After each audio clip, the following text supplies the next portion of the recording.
derasnya arus modernitas, banyak yang bertanya, mestikah Al-Quran relevan untuk menjawab tantangan zaman? Nah, Al-Quran adalah kitab yang hidup. Ia bukan hanya petunjuk untuk masa lalu, tapi juga kompas moral dan intelektual bagi masa kini, juga masa depan. Modernitas membawa perubahan gaya hidup, teknologi, hingga cara berpikir.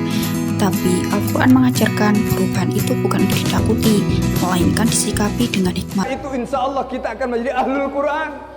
Kita akan menjadi khosatuhu, orang-orang spesialisnya Allah Subhanahu wa ta'ala. Sekarang orang Islam terpuruk. Sekarang orang Islam mengalami kondisi seperti ini karena mereka jauh dari Al-Quran. Karena mereka meninggalkan Al-Quran. Mereka tidak kembali kepada Al-Quran. Al-Quran punya ayat-ayat yang mengatur tentang politik. Mereka tidak mengambil ayat-ayat Al-Quran. Al-Quran mengajarkan ayat-ayat tentang ekonomi. Mereka tidak mengambil Al-Quran. Al-Quran punya ayat-ayat yang mengajarkan tentang pendidikan. Mereka tidak mengambil dari Al-Quran, tetapi mereka mengambil politiknya, ekonominya, pendidikannya.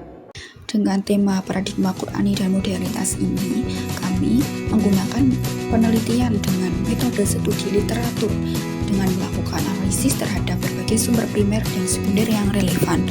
Sumber yang digunakan mencakup kitab tafsir Al-Quran, buku pemikiran Islam, jurnal akademik nasional dan internasional, serta artikel ilmiah yang berkaitan dengan paradigma Qurani dan modernitas. Paradigma Qurani menjadi solusi dalam menghadapi modernitas dengan menekankan konsep tauhid sebagai dasar kehidupan. Tauhid tidak hanya berarti keesaan Allah, tetapi juga mengintegrasikan berbagai aspek kehidupan, termasuk ilmu pengetahuan dan moralitas.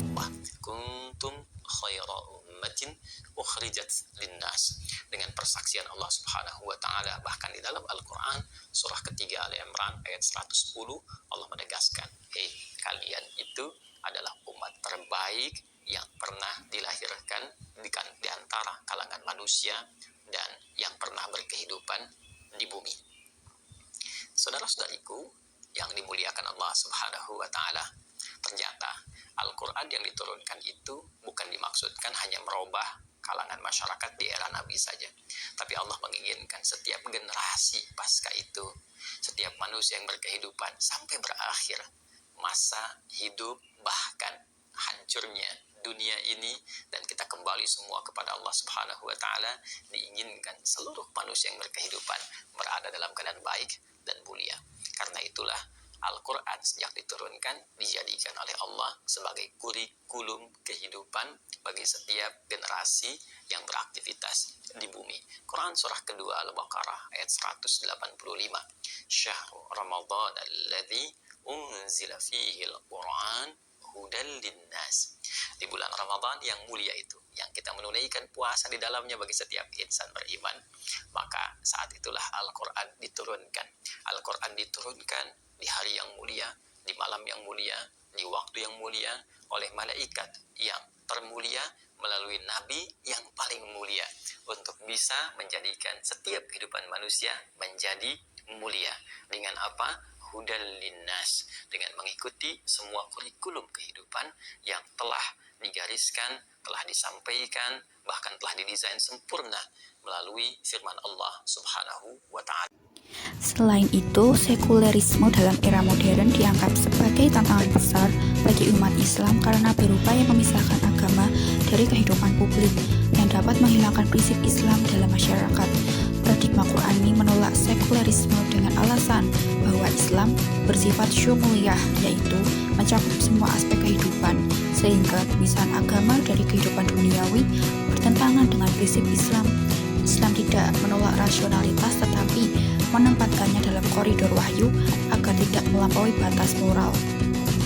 Kesimpulannya, paradigma Qurani menawarkan solusi komprehensif terhadap tantangan modernitas dengan menyeimbangkan agama dan sains.